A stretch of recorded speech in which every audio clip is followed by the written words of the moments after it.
Bienvenidos al podcast imposible de la décima esfera. Hoy nos colamos en la Roma del Renacimiento, un mundo de intrigas, arte y sí, unos cuantos pecados. Nuestro invitado es el hombre que llevó la mitra papal con más estilo que nadie. Por eso nos tomaremos un café o un vino con nada menos que Rodrigo Borgia, alias el Papa Alejandro VI. Rodrigo Borgia nació en Xàtiva, Valencia, en 1431. Este español ascendió al trono papal en 1492 gracias a su astucia, a su riqueza y al respaldo de su tío, el Papa Calixto III. Como Alejandro VI, tejió una red de alianzas políticas, promovió a su familia, incluidos sus hijos César y Lucrecia, y dejó un legado marcado por bulas papales que dividieron el Nuevo Mundo, América. ¿Santo o villano? Prepárense para descubrirlo en esta charla con este hombre que definió toda una era. Hola Rodrigo, bienvenido. ¿Rodrigo? Su santidad querida, si me permite la corrección. Pero por Dios, qué placer estar ante una dama tan encantadora. Tus ojos brillan más que las velas del Vaticano en plena Capilla Sixtina. ¿Es quizá este el nuevo foro donde las musas modernas interrogan a los simples clérigos como un servidor? Vaya su santidad, empezamos fuerte. Gracias por el cumplido, pero no me distraiga que aquí las preguntas las hago yo. Hoy queremos saberlo todo, sus amores, ese escandaloso banquete de las castañas, sus famosos hijos y cómo un valenciano como usted terminó siendo papa sin ser, digamos, un santo de vitrina. ¿Listo para charlar? Listo, bella entrevistadora, pero cuidado. En Roma las verdades son como el vino, dulces, pero pueden también marearte. Pregunta lo que desees y prometo ser casi tan santo como mis retratos. Su santidad. Usted nació en Xàtiva, La millor terreta del món. Valencia, en 1431 y llegó a Roma gracias a su tío, el Papa Calixto III, quien lo hizo cardenal a los 25 años. Pero en 1492, cuando lo eligieron papa, hubo rumores de sobornos, oro, tierras, promesas entre nosotros. ¿Cómo convenció a los cardenales para que le dieran la mitra? ¿Sobornos? ¿Qué palabra tan áspera para una dama como tú? Digamos que fui un maestro de la diplomacia. Política lo llamarían hoy en día. Los cardenales somos hombres, querida, y los hombres sueñan con poder. Ofrecí estabilidad, visión y sí, tal vez alguna villa para sus retiros espirituales, ya me entens. Pero no fue solo oro. Fui vicecanciller 35 años. Manejé la curia como un artista pinta un fresco. Mi elección fue simplemente un baile y yo lideré el ritmo. Un baile, qué imagen. Pero no todos aplaudieron. Tengo entendido que los Medici y los Sforza decían que un español no debía ser papa y que su leyenda negra lo pintan como un rey de la corrupción. ¿Le molesta cuando lo llaman el papa más travieso? Travieso. Me gusta esa palabra en sus labios, entrevistadora. La envidia, querida, es el perfume de Roma. Los Medici y los Sforza apuñalaban mientras rezaban avemarías. Sí, era español, de Xàtiva, de Valencia, un forastero, pero eso me hizo más listo. Si ser corrupto es proteger a mi familia y embellecer la iglesia, que me pinten 1000 leyendas negras. ¿Tú con esa sonrisa no harías lo mismo por los tuyos? El tema, su santidad, es que yo no soy el papa. Hablando de familia, nombró a 10 parientes como cardenales, incluido a su hijo Cesare a los 18. ¿Por qué tanto amor por los Borgia en el poder? En Roma, la familia es tu propia fortaleza. Sin los míos, los lobos del Vaticano me habrían devorado como un simple carnero. César era un genio, un león joven. ¿Por qué no darle un capello? Si tuviera una hija como tú, también la pondría en un trono, aunque sea el de este, ¿cómo lo llamas?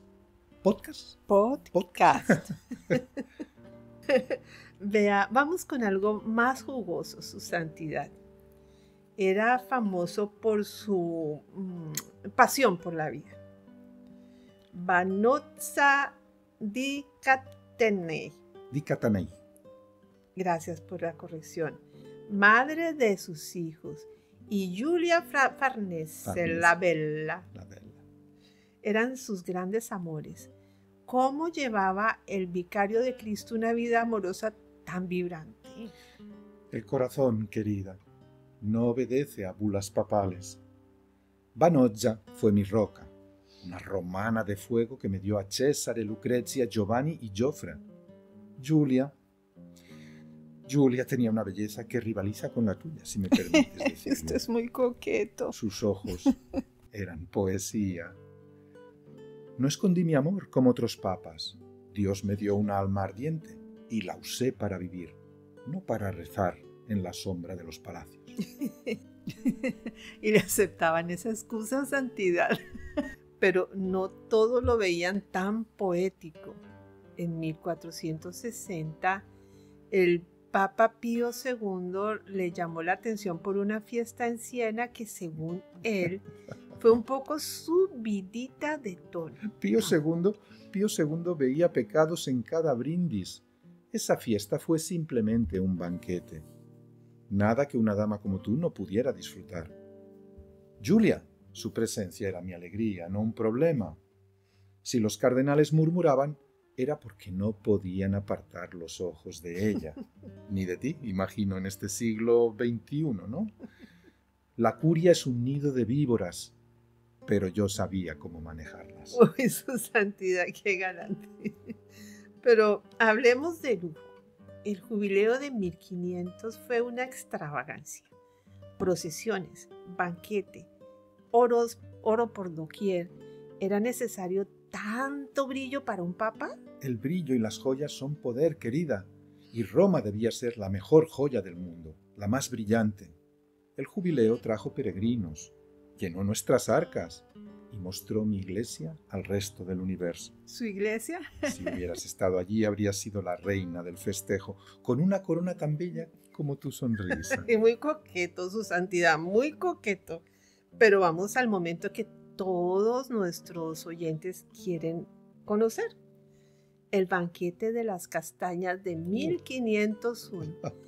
Johann Burckhardt, su maestro de ceremonia, escribió que Cesare organizó una fiesta con 50 cortesanas desnudas recogiendo castañas, mientras usted y Lucrezia observaban. Su santidad, cuénteme qué pasó de verdad. Burckhardt, ese cotilla con pluma ondulante.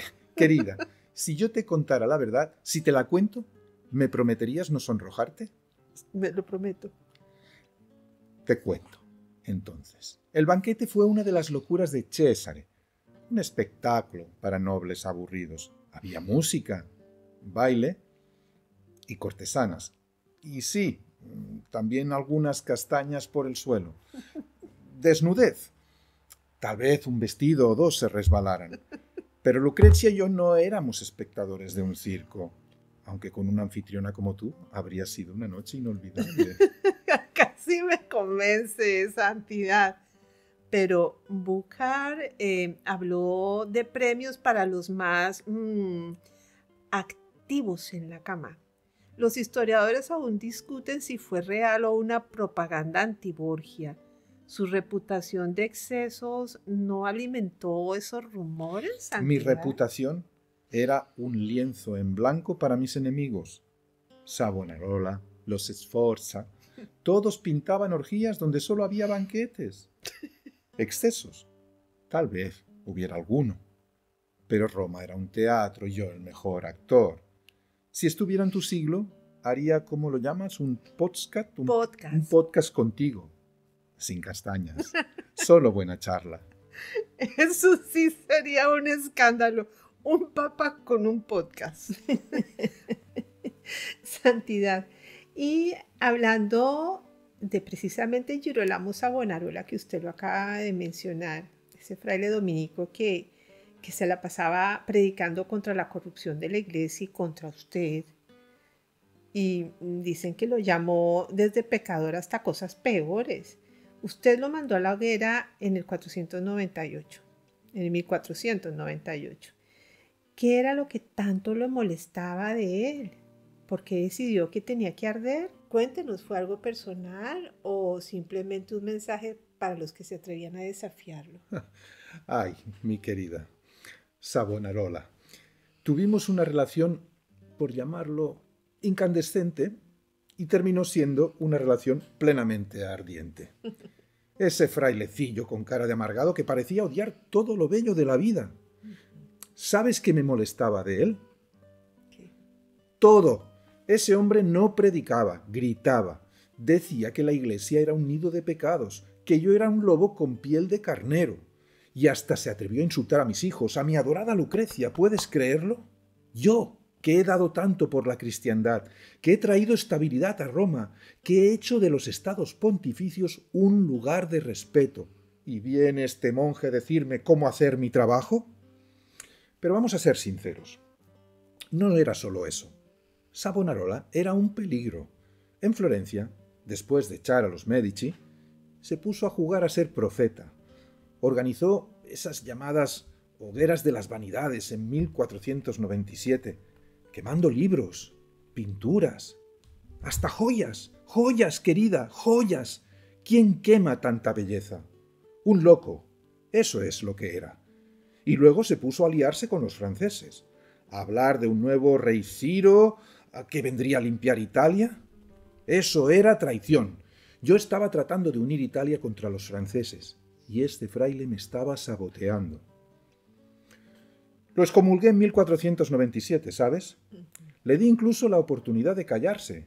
Incluso le ofrecí un sombrero de cardenal si se portaba bien. Pero no, él siguió con su lengua venenosa y viperina. Al final, los propios florentinos se hartaron de él. Lo arrestaron, lo juzgaron por herejía y sedición, y bueno, el 23 de mayo de 1498 ardió en la Piaggia de la Signoria. ¿Que si fue personal? Tal vez un poquito. Nadie insulta a un Borgia y se queda tan tranquilo. Pero más que eso fue un mensaje. No se juega con el Papa, querida. La Iglesia soy yo, y yo decido quién predica y quién se quema. ¿Qué te parece? ¿Hice bien o me pasé un poquito? Pues pasarse sí se pasó un poquito, Santidad. Trataré de no disgustarlo con mis preguntas. A un Borgia se le respeta. Su Santidad, usted ha mencionado también hace un momento a una de las grandes familias, los Sforza de Milán. Eran un poder imposible de ignorar durante su papado. Tuvo una relación con ellos, digamos que complicada. Casó a su hija Lucrecia con Giovanni Sforza, pero luego anuló ese matrimonio 4 años después y también tuvo enfrentamientos con Ludovico il Moro Sforza. ¿Qué opinaba usted de los Sforza? ¿Eran aliados? ¿Eran enemigos? ¿O simplemente un mal necesario para sus planes? Los Sforza. Ay, qué familia tan interesante. Mira, querida, los Sforza eran como un buen vino. Sabía delicioso cuando te lo tomabas, pero si te pasabas de copas, te daba un dolor de cabeza terrible. En serio, eran poderosos, y yo sabía que necesitaba tenerlos de mi lado, o al menos no en mi contra.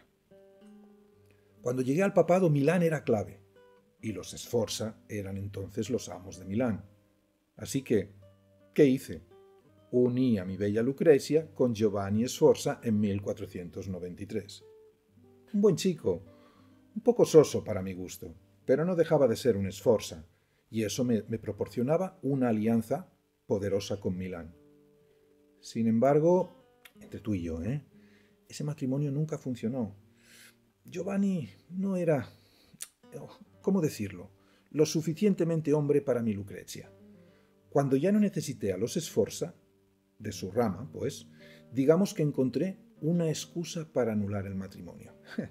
Dijimos que nunca se consumó y listo, problema resuelto. Pero con Ludovico il Moro Sforza la cosa fue más complicada. Ludovico era un zorro tan astuto como yo. Y eso me gustaba, pero también me preocupaba. Él quería controlar toda Italia, y yo también. Así que chocamos más de una vez cuando los franceses invadieron en 1494. Ludovico primero los apoyó, luego los traicionó. Un auténtico desastre. Yo tuve que lidiar y solucionar el lío. Además, mi hijo Cesare tuvo sus roces con él cuando quiso expandir nuestro poder en el norte. Cesare incluso tomó Imola y Forlì en 1500, que estaban bajo la influencia de los Sforza, y Ludovico no estaba nada feliz. Mi opinión sobre ellos: eran útiles, pero también ambiciosos. No podías confiarles todo, pero tampoco podías ignorarlos. Eran un mal necesario, como dices tú. Pero yo siempre supe cómo jugar mis cartas. Al final, los Sforza no eran más que un escalón más en mi camino para hacer de los Borgia la familia más poderosa de Italia. Y creo que lo hice bastante bien. ¿No te parece, mi bella entrevistadora? Por supuesto, Su Santidad. ¿Qué más podía hacer? Es cuestión de supervivencia. Debía conservar su reinado, su papado. Además, no se debe reñir con el poder. Pero no terminamos con los rumores, Santidad. Algunos hablan de relaciones demasiado, ¿cómo diría?, cercanas con sus hijos, especialmente Lucrezia. Sus hijos, César, Lucrezia, Giovanni y Joffre, son tan famosos como usted. Cesare, el guerrero; Lucrezia, la musa; Giovanni, el asesinado; y Joffre, el discreto. ¿Qué sentía por ellos? Y siendo sincero, ¿cómo manejó esos rumores de incesto con Lucrezia y César? Mis hijos eran mi mundo, mi vida. César, un león indomable. Lucrezia, mi ángel, sabia y fuerte. Giovanni, arrancado de mí demasiado pronto. Joffre, mi pequeño valiente. Los amaba como solo un padre puede. Si tuviera una hija como tú, estaría igual de orgulloso. Esos rumores de incesto... Mentiras crueles de Giovanni Sforza, el esposo débil de Lucrezia, y otros envidiosos. Lucrezia era mi consejera, César es su protector. ¿Pruebas? Ninguna. Solo veneno de serpientes. Esos rumores no paraban, Santidad, y aún hoy persisten. Sobre Giovanni, sé que nació en 1498. Fue llamado hijo de Lucrecia y de César, y después, tras unos decretos papales, también hijo suyo, Santidad. Algunos decían que era hijo de Lucrecia, de una relación prohibida. ¿Por qué tanto misterio? El niño Giovanni era un Borgia. Era un Borgia, y lo protegí como tal. Los decretos eran para su futuro, no confesiones de pecado. Lucrecia sufrió mucho por esas calumnias, mucho más que yo. Era una mujer extraordinaria, atrapada en un mundo de hombres crueles. Si la conocierais, haríais un podcast juntas que eclipsaría incluso el mío. Eso sería épico. Hablemos de Lucrecia. La casó 3 veces por política. Giovanni Sforza, Alfonso de Aragón, Alfonso de Este. El segundo fue asesinado y muchos miran a César como el asesino. ¿Qué papel jugó y cómo afectó esto a Lucrecia? Lucrecia era mi joya, pero Roma y la Iglesia exigía sacrificios. Sforza no la merecía, lo anulé. Alfonso de Aragón, una alma noble, pero un peón en un juego mucho mayor e importante. Su muerte fue un dolor para Lucrecia. Césare, él protegía a la familia.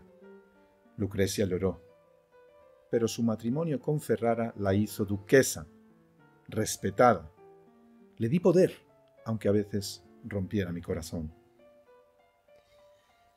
Qué drama. Muy difícil para Lucrecia. Su santidad. Su papado fue un huracán, nepotismos, escándalos, pero también arte, reformas y bulas que entregaron a España el nuevo mundo, América. Si pudiera, ¿cambiaría algo? Cambiaría poco, querida. Amé con pasión toda mi vida. Goberné con astucia y di a mis hijos un nombre eterno. Quizás habría invitado a una entrevistadora como tú a Roma para que el mundo viera mi lado bueno. Fui un hombre, no un santo, y Roma me amó por ello. Una última pregunta, Santidad. Usted murió en 1503. Algunos dicen que envenenado por error. ¿Qué pasó y cómo quiere que lo recordemos? ¿Envenenado? No, querida, no. El verano romano, querida, más mortal que cualquier veneno. Malaria, nada más. Recordadme como Rodrigo Borgia, el papa que vivió sin miedo, amó sin límites y dejó Roma más bella que nunca. Y tú, bella anfitriona, sigue conquistando con este carisma que tienes. ¡Qué manera de despedirse, Santidad! Su Santidad, Alejandro VI. Gracias por esta charla inolvidable. Si les gustó esta entrevista, denle like, suscríbanse y compartan en sus redes con #Podcast Imposible. Nos vemos en el próximo episodio donde otro podcast imposible nos espera.